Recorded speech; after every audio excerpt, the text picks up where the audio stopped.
Hi everybody, Steve Farmer here, and we're going to give you the no-frills, low-budget economy class video production values. I'm having to do this because this coming weekend is the Yale Pueblo. We have three major tournaments here in Tucson every year. It's the Tucson Open, the Yale Pueblo, and the Amateur.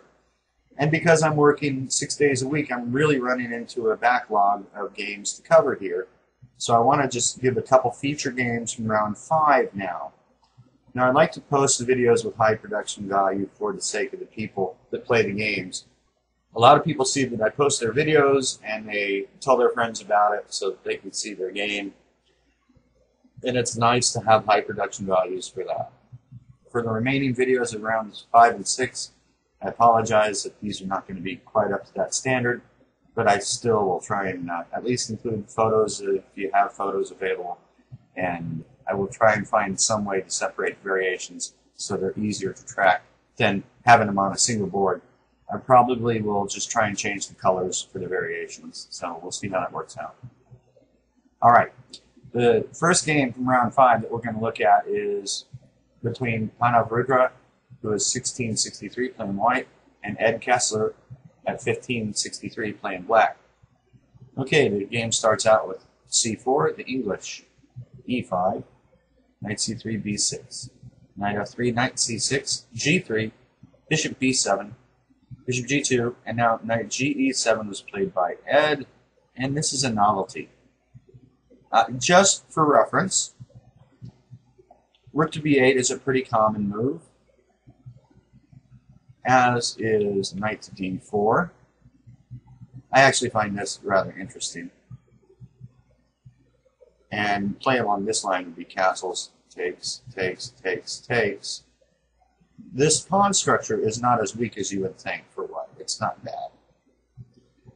Okay. These are just some examples. But in the game, Ed played knight g to e7. And now, white castles for some reason. Do you see what he could have done?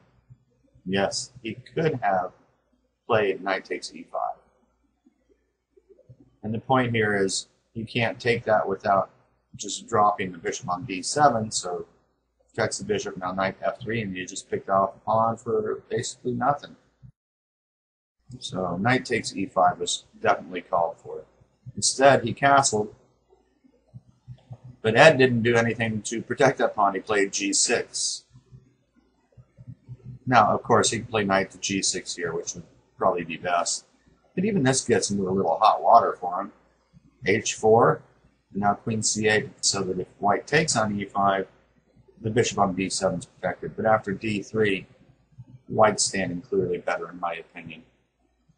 All right, back in our game, after castles and g6 was played, white finally realized that, hey, that pawn is hanging, and he takes it. And as I mentioned, you can't take it because if knight takes, bishop takes, and this is just very good for white. So bishop to g7, trying to make the most of it, knight to f3. d4 was playable here as well. We won't go into that. Castles. Now, e3 was played, but e4 and d4 are both good moves as well. And e3 is rather passive, and that's what Pranav played in the game. Now knight to e5 is a bit of a slip-up on Ed's part. Let's go back. Okay, black is down a pawn, so you really should try and do something a little more aggressive than allowing trades of pieces with knight to e5. So I think he needs to try d5. And then if he takes, yeah, white's a bit better here, but black's getting some compensation at least for the pawn. He's opening up the scope of his pieces a bit more. Yeah, black's got a little bit of play for the pawn. Probably not enough, but you got to go down this kind of road if you drop the pawn for no reason. Knight to e5 was played in the game, and now the trade takes on g2, and now white makes a mistake and plays knight takes g6. This is not the best move. The idea is logical. It's a desperado, but there was a better move.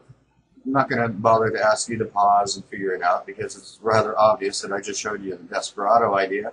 So if you're going to do it, you might as well do something that's like hitting the queen. And now he has to take.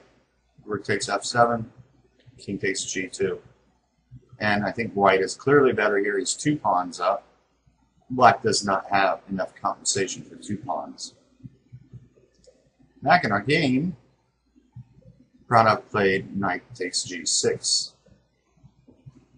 But Ed failed to exploit the reason why knight takes g6 is a mistake. In the game, he plays f takes g6.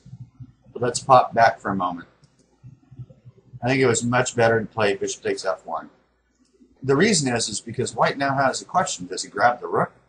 What does he do? Well, if he grabs the rook, knight takes rook, bishop takes c4, d3, bishop to a6, and now the knight's trapped on f8, so you might as well grab a pawn, and you grab the one that's going to make the black king the weakest. And after king takes, I think the black is just clearly better here. He's got a piece for 2 pawns. Yes, his king's a little exposed, but there's no immediate danger, at least not right now from that. And black can play his king back to g8, his knight to g6, bring the queen over to defend, and eventually work on the open files on the king side on his own. So yeah, back here, knight takes f8 doesn't look to be the best.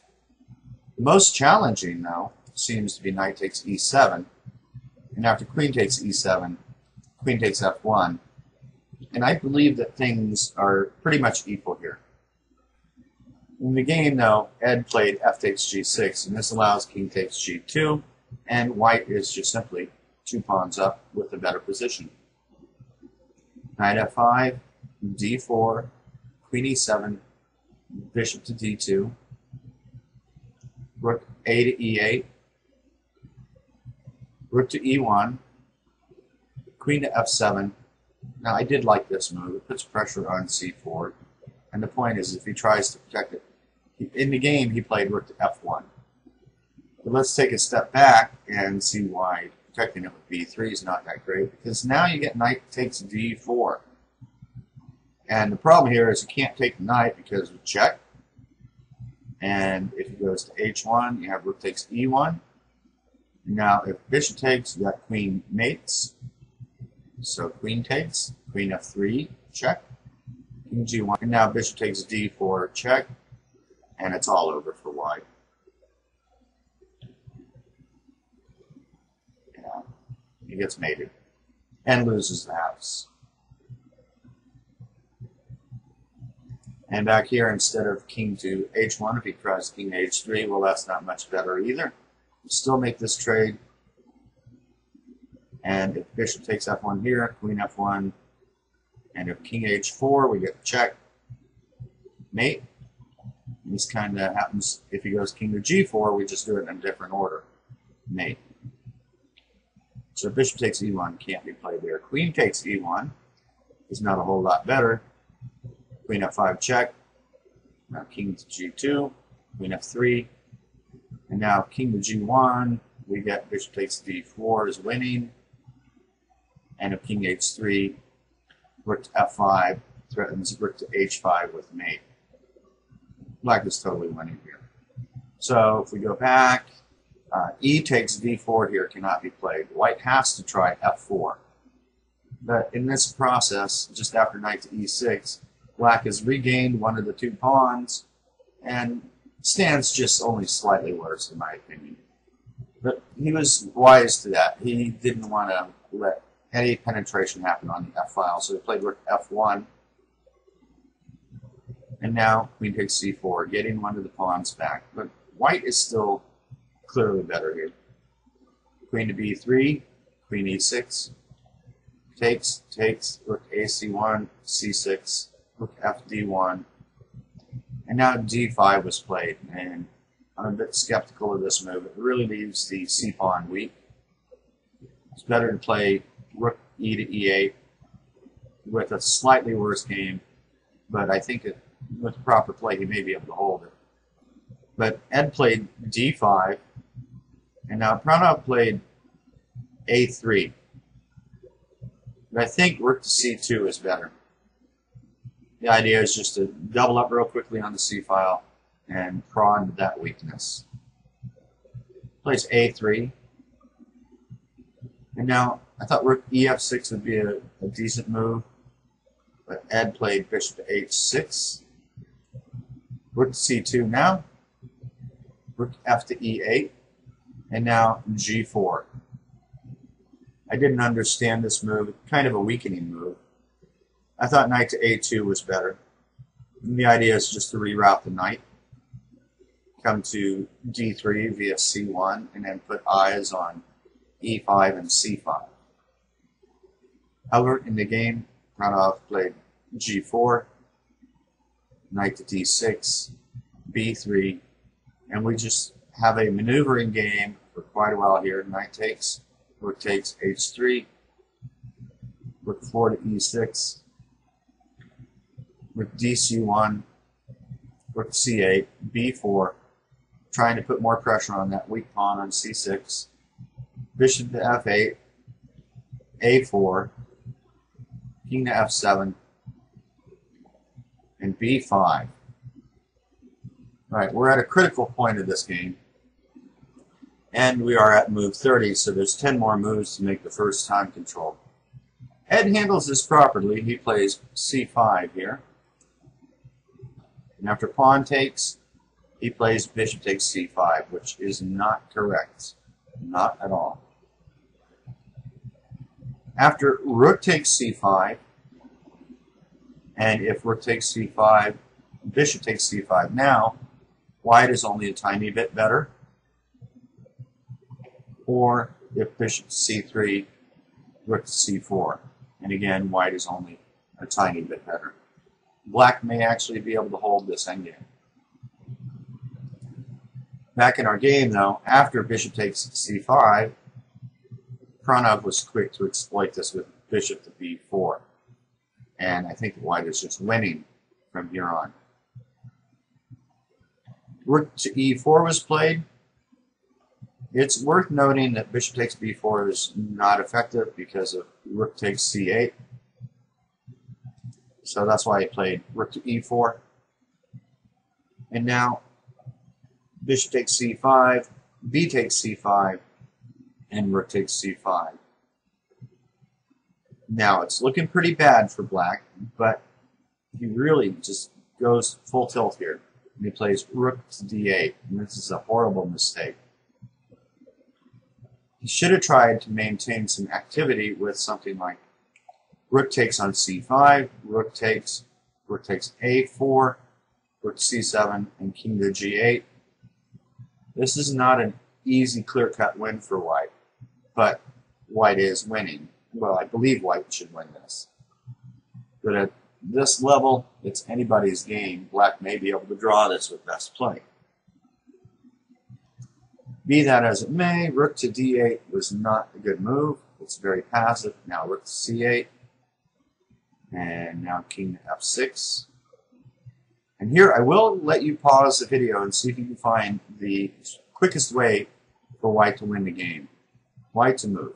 Pause the video, and when you think you've found the answer, hit play, and we'll see what you came up with.